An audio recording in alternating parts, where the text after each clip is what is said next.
Gerai.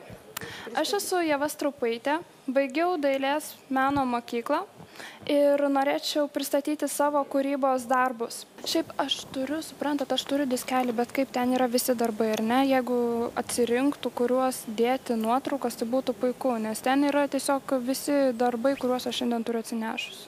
Dabar meną pagalvosim, kaip pristatyti. Kokią tu muziką klausai? Sunkios labai, bet čia keistai atrodytų. Sunkiai gal reikėtų kokios lengvos. Metalas, rokas. Metalas? Jo. A mes turim tik duokim garo. Nenoriu, ne. Ne, turi norėti. Nenoriu. Dabar, Andriau, tada šviesą paprastą darom. Baltą šviesą, be jokių čia tų margalynų, be nieko. Nu, temos, kokios tau rūpi?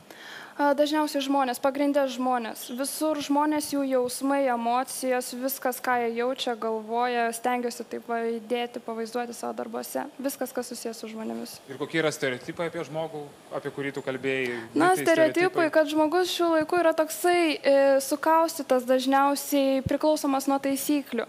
Ar ne? Ir pavyzdžiui, aš nebėjau parodyti žmogui, kuriam skauda, kuriam viduj blogai, nebėjau parodyti ir laisvesnio žmogaus, koks galbūt jis šiais laikais ir bijo pasirodyti. Tai vat. Puikiai, ačiū.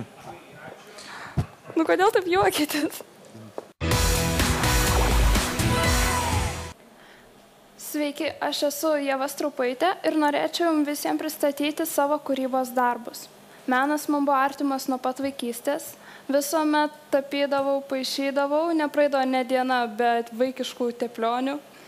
Ir mano kūryboje labai dažnai galima išvysti žmogų. Aš tarytum sujungiu visas emocijas, stereotipus, mitus ir tai parodau savo kūryboje.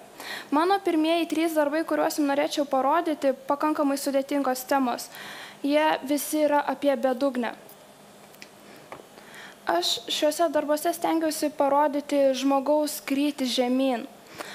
Tarytum, kai asmenybė nebegali priimti teisingų sprendimų, visiškai palūžusi asmenybė. Tema yra pakankamai sudėtinga. Buvo labai sudėtinga sugalvoti, kaip tai parodyti nebanaliai, kaip visą tai išreikšti. 4. darbas padarytas namie, ant drobės aliejiniais dažais. Ir aš jame norėjau tarsi įkūnyti visiškai laisvą, nepriklausomą, nevaržomą žmogų. Visiškai nesukaustyta ir nesivadovaujantį šiuolaikiniais stereotipais, taisyklėmis. Šis darbas išsiskiria iš kitų darbų savo tapymo pobūdžiu. Tai bene vienintelis darbas, kurį tapant aš nesigilinau detalės. Viskas atlikta lengvais potėpiais. Taip, ir pavyzdžiui, žengimas per kraujo raudonumo pievą šiek tiek primena sapną. Dėl to, kaip ir žmogaus visišką laisvę šių laikų mieste. Mano paskutinis darbas, pakankamai senas, atliktas 2009 metais, guašu, nesudėtinga. Ir tai tarsi žymi tą dieną, kai aš pradėjau tapyti pakankamai realistiškai, tartum gilintis į detalės, viską labai taip kiek įmanoma realistiškiau ištapyti. Taip, tai va, viskas.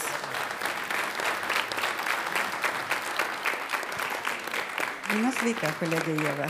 Pirmiausia, tai aš labai džiaugiuosi, kad į televiziją, Lietuvos televiziją vėl grįžta piešinys, kuris jau daugiau kaip 30 metų čia nesisvečiavo. Nuo tų laikų, kai man dar teko vesti vaikų piešinių konkursą Mano pasaulis, kurį galbūt atsimena tik tai jūsų tėveliai.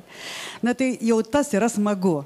Ir kad būtent su piešiniais, su dailės darbais lygiavertiškai mes galime, menininkai, dalyvauti šitame konkurse, o tu viena iš pirmųjų. Tai va dar kartą paplokim už tai. Ačiū labai. Tu kalbėjai apie tą tapybos darbą kaip sapną, kaip laisvės išraišką. O man kaip tik jame labiausiai trūksta laisvės. Man, pavyzdžiui, atsiprašau, bet šitas darbas atrodo banalokas savo literatūriniu tokiu akivaizdumu. O kaip tu supranti banalybę? Kas tavo manimu yra banalu, o kas ne? Pabandyk, o taip grinai žodžiais pasakyti. Banalu galbūt per daug, gal tiesiog išreikšta ir kai tai kartojasi labai dažnai. Tai man taip asmeniškai atrodo. Visais atžvilgiais linkiu tau sėkmės ir džiaugiuosi, kad turėjai drąsos ateiti į konkursą ir jį pradėti. Pradėti menu. Ačiū. Ačiū labai. Na, tokių tikrai retai, bet mano asmeniškai, man atrodo, kad mano daugelio tapybos darbų yra spalvos rėkiančios. Tai tiesiog, kaip pasakyti, sunku labai paaiškinti. Tiesiog aš jaučiu, aš tapau tai ir man patinka rėkiančios spalvos, sudėtingos temos, pabandyti tai gyvendinti. Aš kaip supratau, Ievutė ieško ribos, savo tapatybės ribos ir paaugliam yra ypatingai svarbu suprasti, kur aš prasidedu ir kur aš baigiuosi ir ta riba yra užbrėžiama labai ryškiomis spalvomis, ryškiomis linijomis. Kita vertus, Ievutė, man buvo labai smagu klausytis jūsų 16-metės tokių gilių pasvarstymų. Jūs net kalbate nestandartiškai, ne taip, kaip kalba dauguma 16-mečių. Na, smagu, gražu, įdomu.